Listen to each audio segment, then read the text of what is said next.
जय श्री कृष्ण।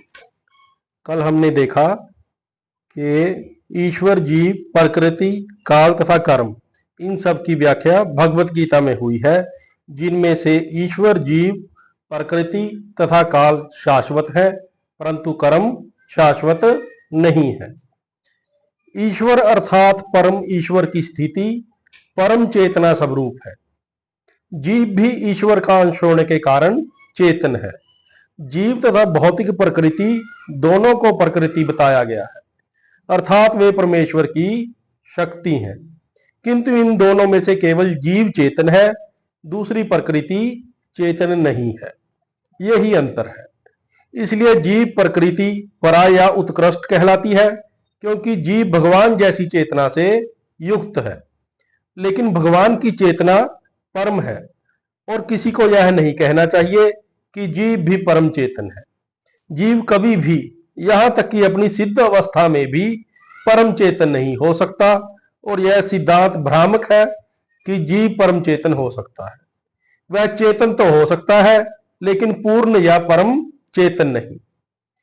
जीव तथा ईश्वर का अंतर भगवत गीता के 13वें अध्याय में बताया जाएगा।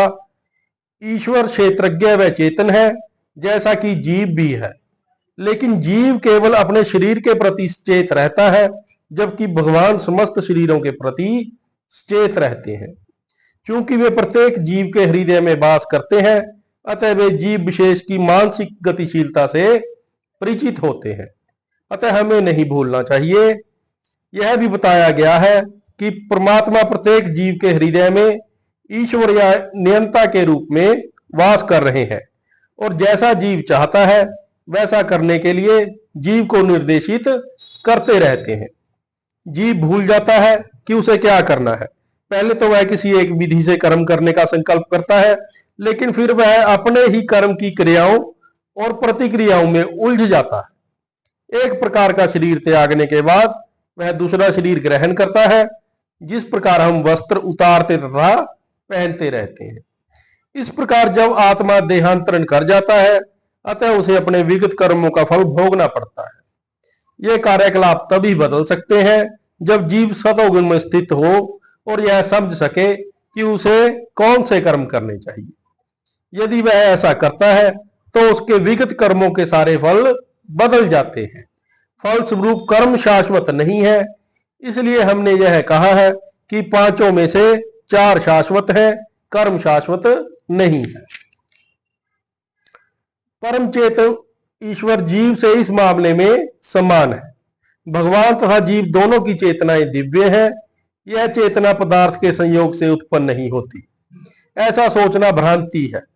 भगवत गीता इस सिद्धांत को स्वीकार नहीं करती कि चेतना भौतिक संयोग की किन्हीं परिस्थितियों में उत्पन्न होती है। यह चेतना भौतिक परिस्थितियों के आवरण के कारण विकृत रूप से प्रतिबिंबित हो सकती है। जिस प्रकार रंगीन कांच से परावर्तित प्रकाश उसी रंग का प्रतीत होता है, परंतु भगवान की चेतना भौतिकता से प्रभावित नहीं होती। जब वे इस भौतिक जगत में अवतरित होते हैं तो उनकी चेतना पर भौतिक प्रभाव नहीं पड़ता। यदि वे इस तरह प्रभावित होते तो दिव्य विषयों के संबंध में उस तरह बोलने के अधिकारी ना होते, जैसा कि भगवत गीता में बोलते हैं। भौतिक कलमशग्रस्त चेतना से मुक्त हुए बिना कोई दिव्य जगत के विषय में कुछ नहीं कह सकता। अतः भगवान भौतिक दृष्टि से दूषित नहीं है, परंतु हमारी चेतना भी भौतिक कलमश से दूषित है। भगवत गीता शिक्षा देती है कि हमें इस कलुषित चेतना को शुद्ध करना है। शुद्ध चेतना होने पर हमारे सारे कर्म ईश्वर की इच्छा अनुसार होंगे और हम इससे सुखी हो सकेंगे। ऐसा नहीं कि हम अपने सारे कार्य बंद कर देने चाहिए, अपितु हमें अपने कर्मों को शुद्ध करना चाहिए, और शुद्ध कर्म भक्ति कहलाते हैं।